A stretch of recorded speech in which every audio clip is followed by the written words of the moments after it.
Traição e valentia. Evangelho de João, comentário de Mário Persona. Judas, o traidor, conhece o lugar onde Jesus está, portanto leva consigo um destacamento de soldados e alguns guardas enviados pelos chefes dos sacerdotes e fariseus, levando tochas, lanternas e armas. A luz do mundo estava ali, bem ali, e mesmo assim os homens precisam de lanternas para encontrá-la. Outro evangelho mostra que Judas beija Jesus para identificá-lo para os guardas na noite escura. Jesus se adianta a ir ao encontro deles. Ele está pronto para ser preso e conduzido à morte. Mas antes, os soldados terão uma pequena amostra de quem é aquele que pretendem aprisionar.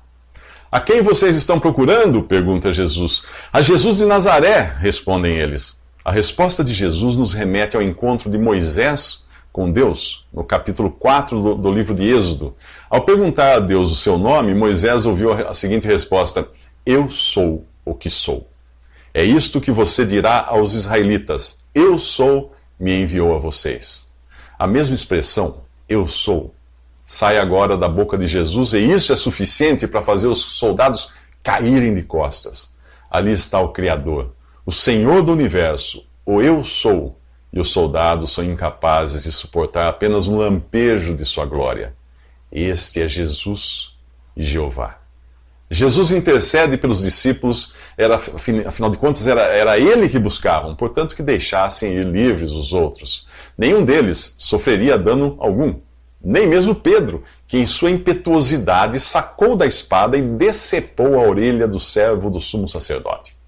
Jesus o repreende: Guarde a espada, acaso não haverei de beber o cálice que o Pai me deu? O Evangelho de Lucas revela que Jesus curou a orelha do rapaz. A palavra de Deus é chamada em Efésios 6 de espada do Espírito e em Hebreus 4 de espada de dois gumes. Portanto, a repreensão de Jesus faz todo sentido. Jamais deveríamos usar a espada da palavra de Deus para deixar as pessoas surdas à mesma palavra. Mas quando é que cortamos orelhas com a palavra de Deus? Quando usamos a Bíblia para agredir as pessoas e as tornamos endurecidas e avessas à verdade. Você já se viu metralhando pessoas com versículos mais para defender sua posição do que pelo desejo de salvá-las? Pessoas inseguras usam a palavra de Deus como forma de marcar território. Quando nós brandimos a espada da palavra com agressividade, ou a usamos para criar em nós uma aura de piedade, podemos estar tentando, na verdade, compensar nossa própria falta de comunhão com Deus. A valentia de Pedro só confirmava sua insegurança. Horas depois, ele negaria Jesus. O piedoso beijo de Judas escondia a traição do filho do diabo que ele realmente era. E você, como tem usado a palavra de Deus? Para cortar orelhas ou para curar os surdos? Para exibir sua piedade ou para revelar o Salvador? Nos próximos 3 minutos, o juiz é julgado. Apesar de Jesus pregar publicamente, as autoridades nunca conseguiram prendê-lo. Não faltou ocasião, pois nesse mesmo Evangelho de João, nos capítulos 8 e 10, os judeus tentam apedrejá-lo sem sucesso. Ainda não era chegada a sua hora. A morte de Jesus estava nos planos eternos de Deus, por isso ela só poderia ocorrer quando Deus assim determinasse. Agora Jesus se deixa amarrar e ser levado a Anás, que tinha sido sacerdote no ano anterior. Primeiro, Jesus deve passar pelo julgamento das autoridades religiosas e só depois ser entregue à autoridade civil. Por estarem sob domínio romano, os judeus não têm poder para condenar alguém à morte. É interessante esse detalhe, pois séculos antes havia sido profetizado que o Messias de Israel seria crucificado conforme o costume romano e não apedrejado, que era a execução imposta pela lei judaica. Portanto, era preciso que a nação de Israel estivesse na condição em que está aqui, sujeita a um invasor gentil, para que as profecias da morte de Jesus se cumprissem. No Salmo 22 você encontra: traspassaram-me, isto é, perfuraram ou atravessaram, minhas mãos e meus pés. O profeta Zacarias previu: olharão para mim aquele a quem traspassaram. Isaías profetizou o mesmo, acrescentando ainda a razão da sua morte: ele foi traspassado por causa das nossas transgressões. Em sua carta aos Romanos, o apóstolo Paulo lembra uma citação do capítulo 21 do livro de Deuteronômio, que diz assim: qualquer que for pendurado no madeiro está debaixo da maldição de Deus. Mas como Jesus, na cruz, no madeiro, poderia ser amaldiçoado por Deus? Por ter sido feito pecado ali por nós. Deus não podia ter qualquer ligação com o pecado, portanto, não só o abandonou na cruz, como também o considerou maldito e lançou sobre ele o fogo do juízo contra o pecado. O que Jesus sofreu nas mãos dos homens não difere muito da tortura que muitos prisioneiros receberam ao longo da história, mas o que ele sofreu nas mãos de um Deus justo é inigualável. É a soma de todos os medos que aterrorizam cada pecador que terá de se apresentar diante de Deus com os seus pecados para receber o juízo. Em Jesus, esse terror, sofrimento e dor foram multiplicados pelo pecado do mundo e dos que seriam salvos por ele e elevados à enésima potência da eternidade. Ah, mal sabiam aqueles juízes ali de Jesus, Anás, Caifás e Pilatos, que Jesus estava prestes a ser julgado com muito maior rigor e severidade pelo próprio Deus. E tampouco eles podiam imaginar que aquele réu, fraco, humilde, voltaria um dia como juiz para julgá-los e a todos os que não tiveram seus pecados pagos por Jesus na cruz. Nos próximos 3 minutos, Pedro e João têm os seus temperamentos revelados. Tem início o julgamento de Jesus. 2 discípulos o seguem, na incerteza do que irá acontecer. Um deles é Pedro, e o outro talvez seja João, o autor do Evangelho. Este, João, deve ser conhecido da família do sumo sacerdote, pois ele entra na casa e em seguida sai para buscar Pedro, que não tinha conseguido entrar. Cada um de nós nasce com um temperamento que faz parte da nossa identidade. João parece ser um homem dócil e afável, que ama e é fácil de ser amado. Pedro, por sua vez, é impulsivo e direto.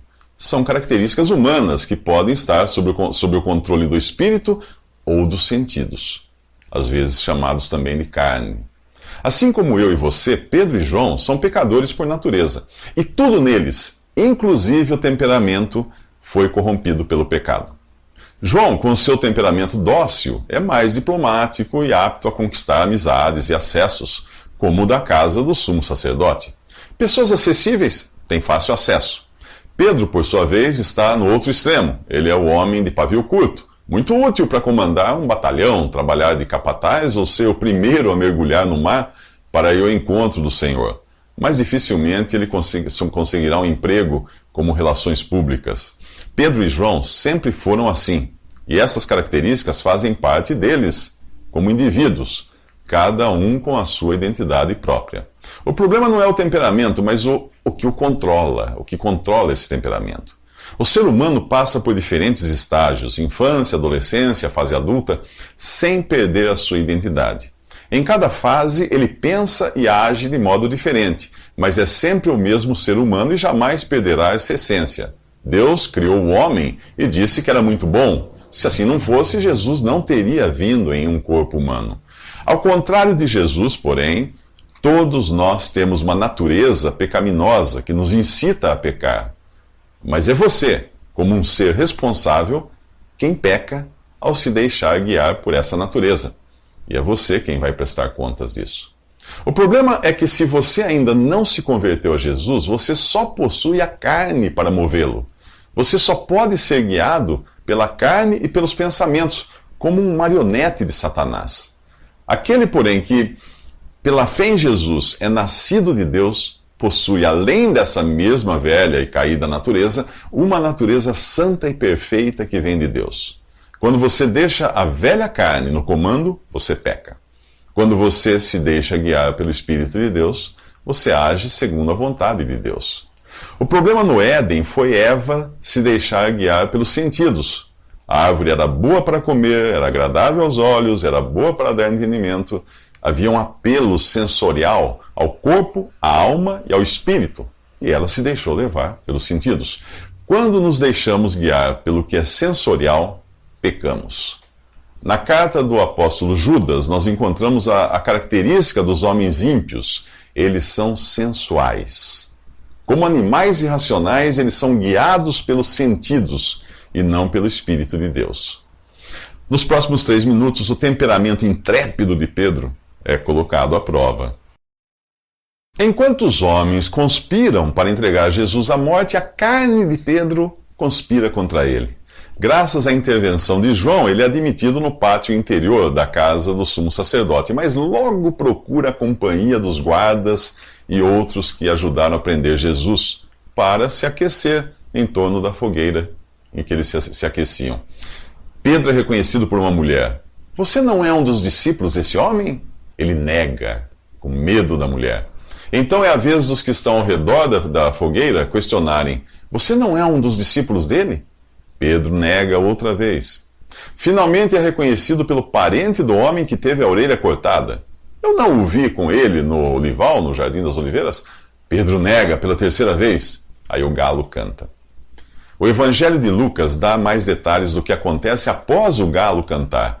O Senhor voltou-se e olhou diretamente para Pedro. Então Pedro se lembrou da palavra que o Senhor lhe tinha dito: antes que o galo cante hoje, você me negará 3 vezes. Saindo dali, Pedro chorou amargamente. Prestes a morrer, Jesus preocupa-se com seus discípulos. Ele já sabia que Pedro iria fraquejar e tinha orado por ele. Agora é com o olhar e não com uma repreensão que Jesus toca o coração covarde do discípulo corajoso.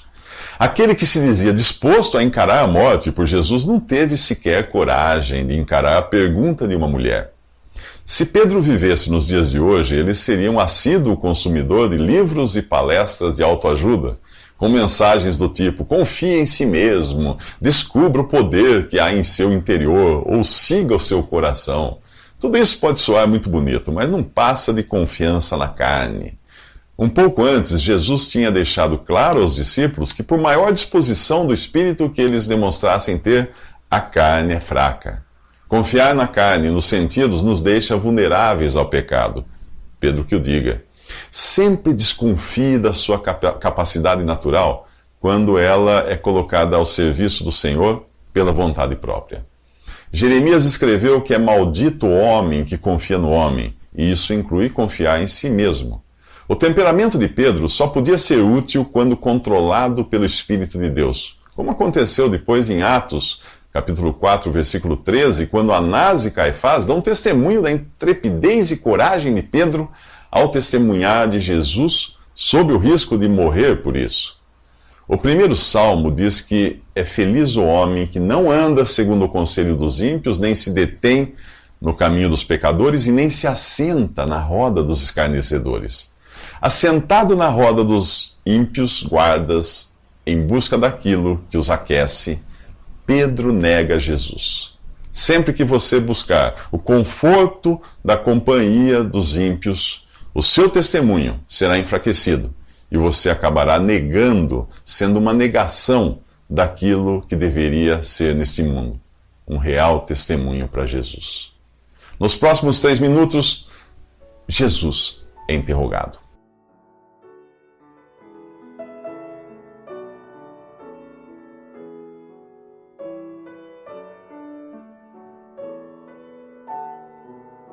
Visite Respondi.com.br. Visite também 3minutos.net.